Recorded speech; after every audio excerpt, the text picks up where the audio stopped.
Nos encontramos junto al templo de la calle Claudio Marcelo, un templo romano,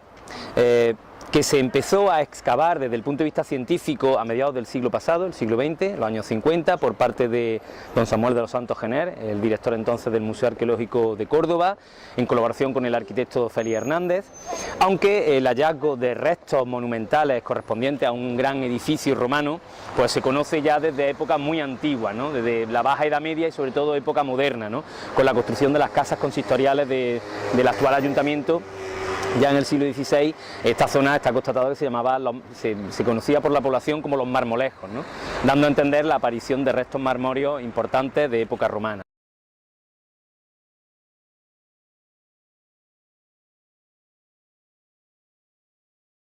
El templo de la calle Claudio Marcelo era un edificio hexástilo, es decir, con 6 columnas en su fachada, de orden corintio, construido en mármol, en buena medida, mármol de Luni, pero también mármoles de la Bética, mármoles locales e incluso mármoles de colores, y también con una importante composición a partir de sillería, de opus quadratum y de hormigón, de opus caementicium en algunos puntos.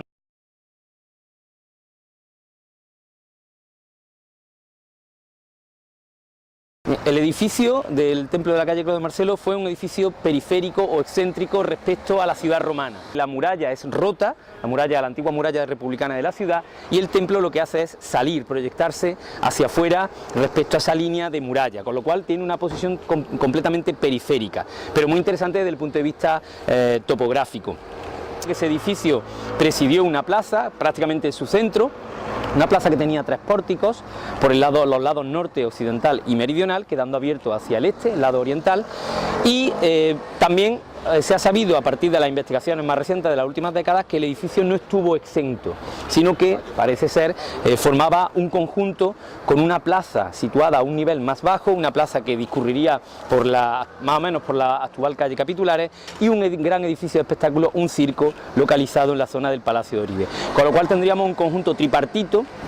de templo con su espacio sagrado, su témenos, una plaza a un nivel un poco más bajo y un circo que conectaría con esa plaza también a un nivel algo inferior, componiendo un gran conjunto arquitectónico.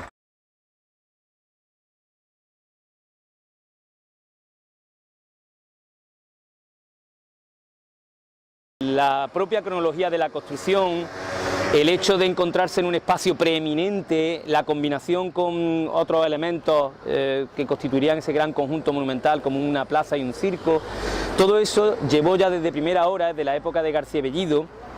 a plantear que el edificio estaba dedicado al culto imperial. Se trata de un gran espacio de representación, un gran espacio religioso, cultural, pero también de representación de fiestas, de juegos, donde se llevarían a cabo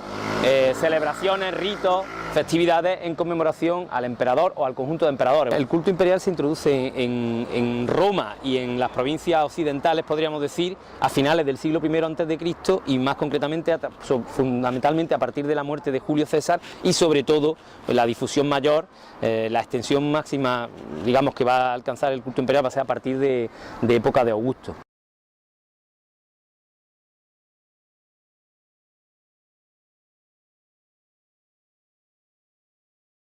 Hay posibles evidencias, posibles huellas de culto al emperador en el área del teatro, y sobre todo donde más se conoce, donde mejor se han podido detectar, ha sido en la zona del llamado Forum Novum, que es un espacio público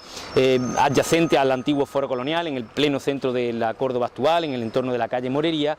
que parece que se construye a principios del siglo I después de Cristo, en época de Tiberio, para venerar al divino Augusto.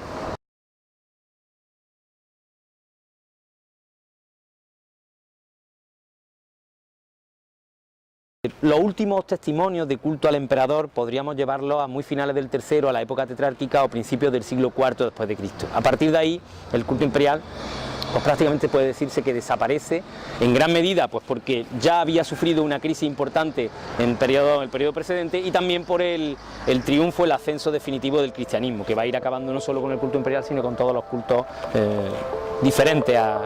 al mismo, ¿no?